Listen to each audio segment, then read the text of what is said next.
Mimi Askofu Philbert Mhasi, askofu wa jimbo la Tunduru Masasi, nilipewa daraja la upadre jimboni Mahenge na Askofu Agapiti Ndorobo tarehe 3 mwezi wa 7 mwaka 2001.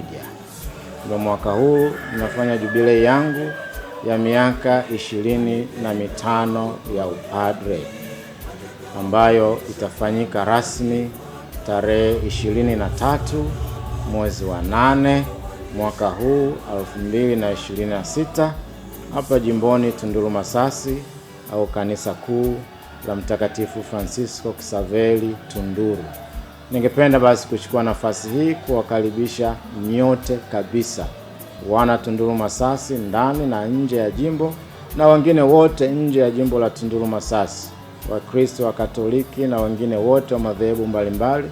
Niwakaribishe basi tarehe hiyo 23 mwezi wa 8 mwaka huu 2026, muungane pamoja nami kumshukuru Mwenyezi Mungu kwa makuu haya alionitendea na aliotutendea wana jimbo la Tunduru Masasi kwa zawadi hii ya miaka 25 ya utumishi wangu kama padri.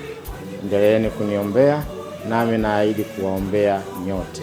Asanteni sana na karibuni sana. Tafakari yangu kwa kweli ni kumshukuru Mwenyezi Mungu kwa makuu alionitendea, na muda wote naahidi nitatimiza utume wangu, nitafanya utume wangu kwa unyenyekevu mkubwa, kwa upendo na kwa ujasiri wote, kadiri ya neema na baraka za Mwenyezi Mungu anazonijalia.